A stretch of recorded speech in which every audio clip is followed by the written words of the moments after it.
The antenna is a transceiver or receiver and transmitter of energy.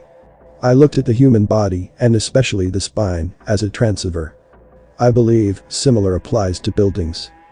We're told that these cathedrals, temples, pagodas, stupas, churches, mosques, and synagogues are just ornamental, aesthetic, artistic, without an added functional purpose.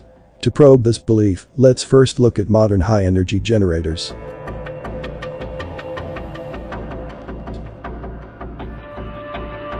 This is a Marx generator.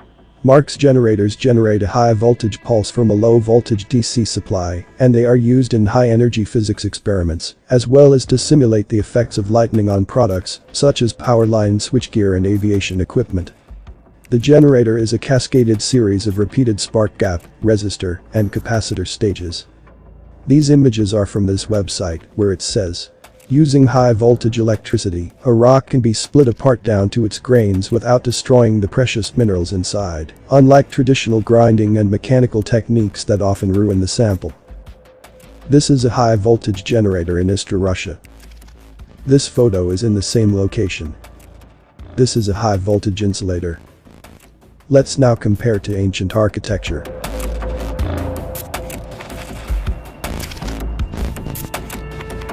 This one is called the Iron Pagoda. This pagoda is called Tianning. Its beautiful roof. Of course, none of this has anything to do with energy, we are told. It's all just decoration, they say. I guess the name pagoda is also a coincidence. This is the entire pagoda forest at the Shaolin Temple on Mount Song. The human spine, an electricity transceiver in its own right, and the pagoda have a lot in common. Ancient Chinese tradition builds the spine of the pagoda flexibly so that it bends to wind and earthquakes. Pagodas are a near-perfect imitation of the human spine. As previously shown, the spine conducts electromagnetic energy. It's therefore not far-fetched to assume the pagodas were built for the same purpose. This is the king's chamber inside the Great Pyramid of Giza. The ancient Egyptian jade columns look like high-voltage insulators. The hieroglyph of this shape is called the backbone of Osiris. There's that spine reference again.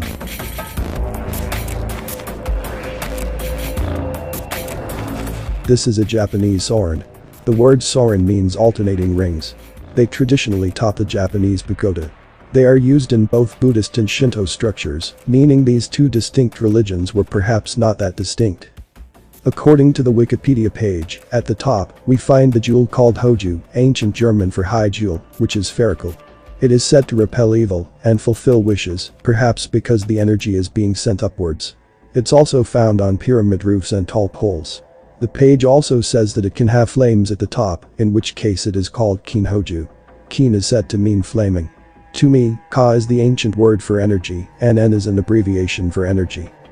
The piece below it is Ryusha, the dragon vehicle. And below that, the Suyan, meaning water flame or water smoke, said to be 4 sheets of metal set at 90 degrees to each other and installed over the main pillar of the pagoda. The fact that most of these objects refer to some kind of flame or smoke is evidence enough that the ancients saw them as energy devices. The rings are usually called kurin, or 9 rings, even if there are only 8 or 7 of them. At the bottom we find upturned lotus petals, usually 8, called yukabana, meaning receiving flower. After all, the antenna is not only a transmitter, but also a receiver. The soren looks suspiciously like an antenna. This is an 1800s pagoda with soren. It must have served the purpose of communication and or receiving transmitting energy. Notice the carousel on this one. Some sorens are found at top step pyramids. I found this painting on a Japanese Google search, but I couldn't determine its age. Of interest here is that the sorens are shown as lit up.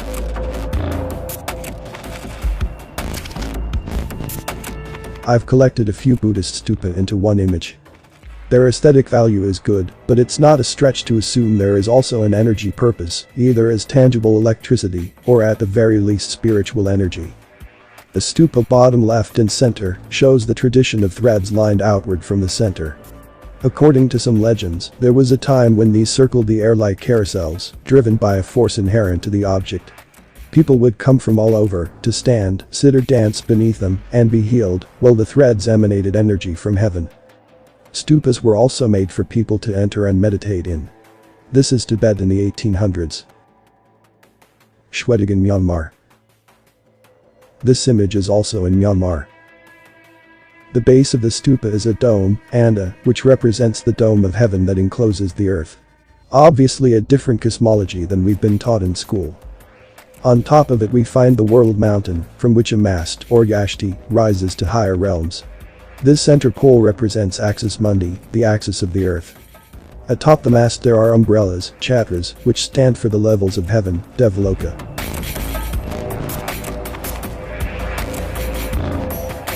Our churches, cathedrals, mosques, and synagogues have similar features to the ones in Asian countries, but we no longer have the ancient inscriptions that go along with them, at least not to my knowledge. While in Japan the tip of the antenna is labeled as a wish-fulfilling device, I found no such claim regarding cathedrals. Even so, it would make sense. People gather for Sunday service and say prayers directed upwards. I assume that these prayers travel along the walls to the top of the building, leaving it through the tip, shooting your thoughts toward the heavens. This is an Islamic masjid. Is it really all just decorative, or is knowledge of energy being applied? The cathedral in Cologne. A side view. Do you think it makes a difference whether you direct prayers in such a building or a flat roof warehouse?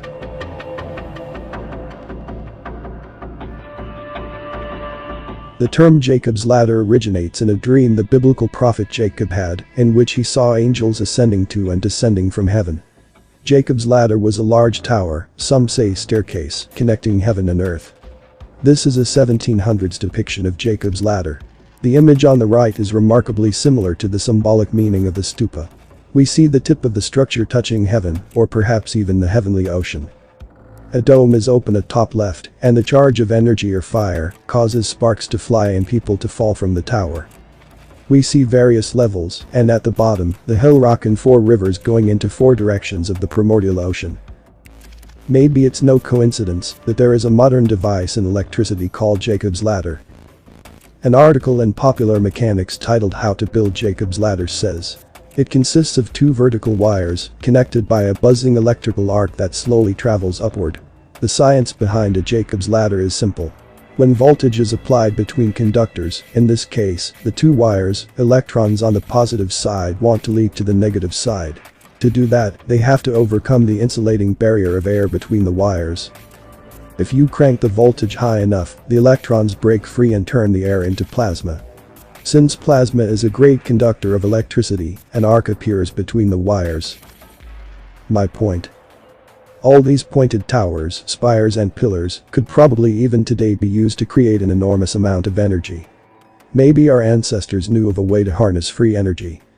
If we had that, electricity companies could no longer control the market and overcharge for their services. Or is it that these antennas and energy generators were destroyed because they were used as weapons? The Tower of Babel story seems to suggest so.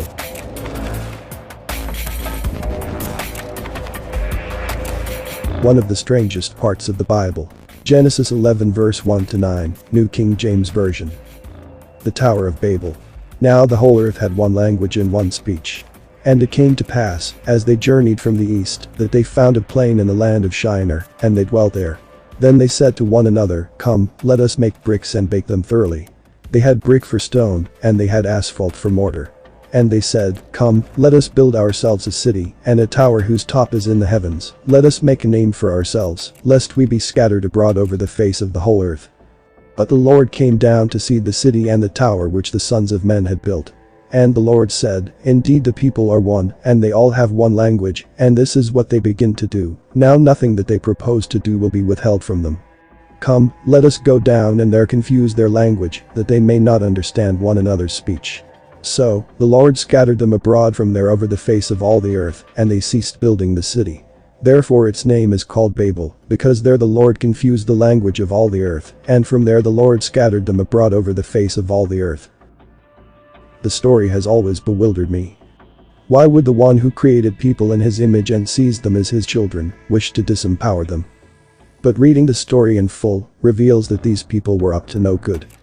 In spite of their advanced building and engineering techniques, they were an unloving and cruel people. So, their unified language in their tower was destroyed. Knowing what we know, there may be some truth to the story. Perhaps it concerns not only one tower, but all towers around the world. Today we are in fact so confused that we can't even remember what these towers were used for. Not only do we speak different languages, but there are so many other divisions among us that unified action is unlikely. Some people take the story of the Tower of Babel to mean that grand architecture and advanced technologies themselves are somehow evil. But that wasn't the problem. The problem is always a closed heart. If human beings manage to combine advanced tech with an advanced level of consciousness, then no corrective measures are needed. I'm not saying I subscribe to this theory that the buildings were weapons or used for evil. It's one option out of several. Which of these is true will no doubt become clearer once more people look into these things.